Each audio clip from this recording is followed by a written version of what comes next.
In our definition, it was biased policing simply because he didn't have any grounds for his articulating as to why he followed the plaintiff, why he stopped.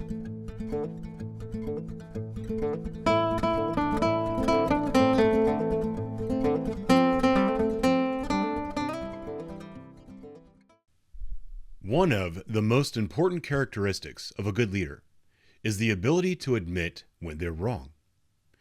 Admitting you made a mistake and righting the wrong are things that good leaders do to earn the respect of those whom they serve.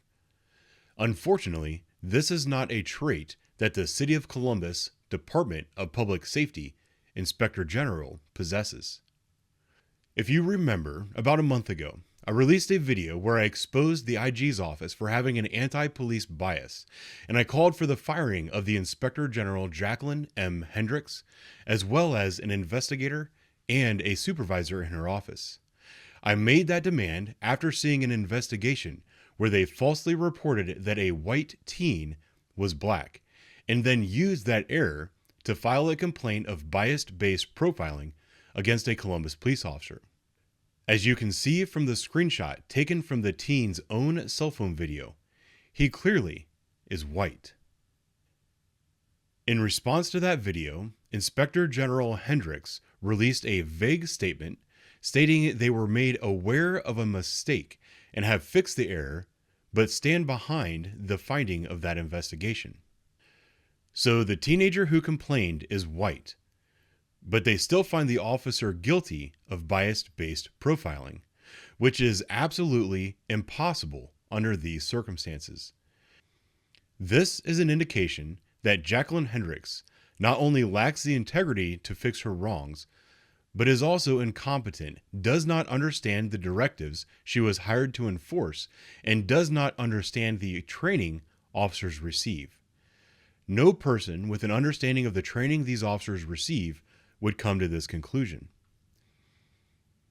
In order to demonstrate my point, I'll show you the accusation that was made against this officer. Then I'll show you the training the officer received with screenshots. Then I'll show you video of Jacqueline M. Hendricks trying to explain her position to the Civilian Review Board. The concept we're going to focus on today is reasonable suspicion. And here are relevant examples of reasonable suspicion from the officer's training in the academy. 1.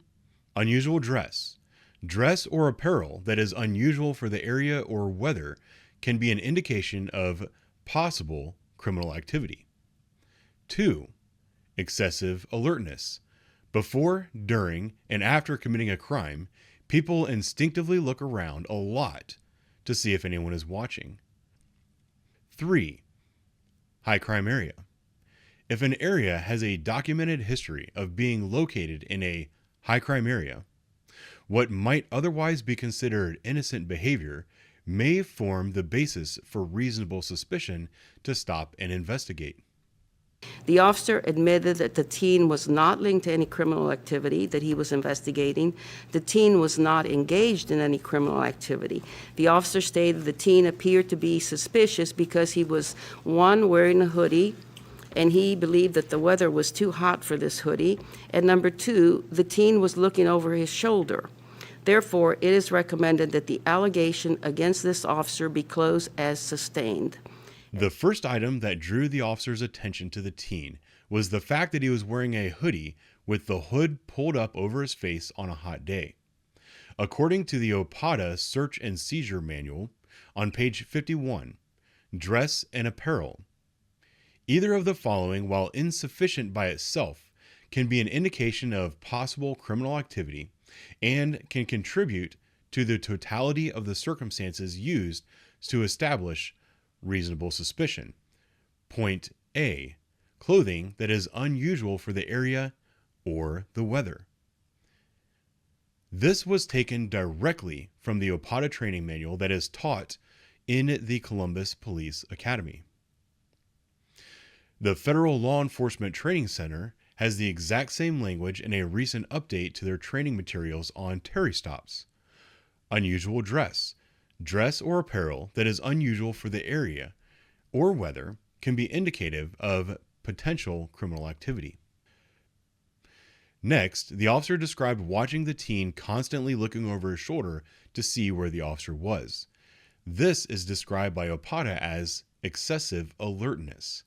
Before, during, and after committing a crime, people instinctively tend to look around to see if anyone is watching. This is especially true of robbers, burglars, and people who buy and sell drugs. As the Court of Appeals noted, those involved in narcotics trade are skittish group, literally hunted animals whom everyone is the enemy until proven to the contrary.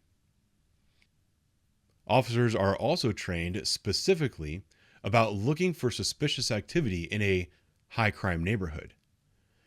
If an area has a documented history of being located in a high crime area, what might otherwise be considered innocent behavior may form the basis for reasonable suspicion to stop and investigate. If you remember from the officer's interview, he stated he was patrolling a high crime neighborhood and observed a teenager wearing clothing that was unusual for the weather. He kept looking over his shoulder to see where the officer was at all times. What the officer described is textbook reasonable suspicion according to his training and experience. As I was on normal patrol in the area for the several different types of crimes that go on in the Hilltop, I observed him walking, and he gave me several over-the-shoulder looks, like checking where I was at in relation to him, which to me seemed fairly suspicious, as well as he's wearing a long-sleeve hoodie with a hood up, and it's about 90-degree days, severe humidity, like extremely hot, all very suspicious behavior. So I just watched where he was going. So I pulled up and just began a conversation with him consensually throughout my passenger window, and just asked him, I forget how I started it. It's on my camera, I think.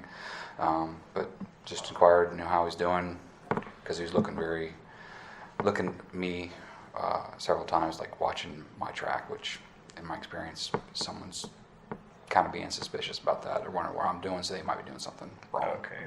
Now listen to Jacqueline M. Hendricks try to explain why she thinks this officer violated policy.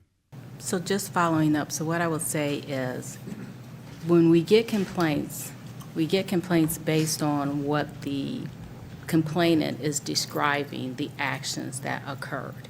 And so what we do is we look at the actions that the complainant is saying, and we look at those and make a determination as to what they're explaining is the allegation, and we find out whether or not the officer violated a policy and procedure. And so in this, the person is alleging that the actions that the officer take, they felt to be harassing.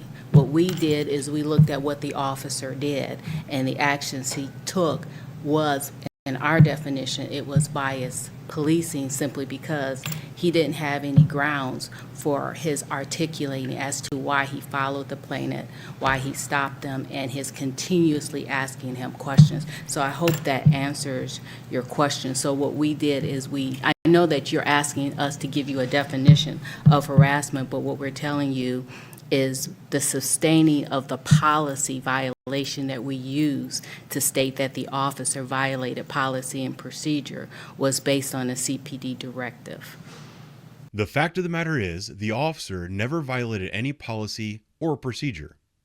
He acted 100% in accordance to his training. Jacqueline M. Hendricks, by failing to understand this, is demonstrating the fact that she is not qualified for the job she was hired to do. She knows less about police work than recruits who just graduated from the academy. If the Inspector General understood what she was doing or had any integrity as a leader, she would have thrown out the bias investigation. She has the attitude that a faulty investigation is not a big deal because the chain of command can simply ignore the investigation and do what they want. Unfortunately for the officers who fall victim to her incompetence, those faulty investigations are still a public record, and citizens will be led to believe the officers did something wrong when in actuality, it's the Inspector General who should be facing discipline.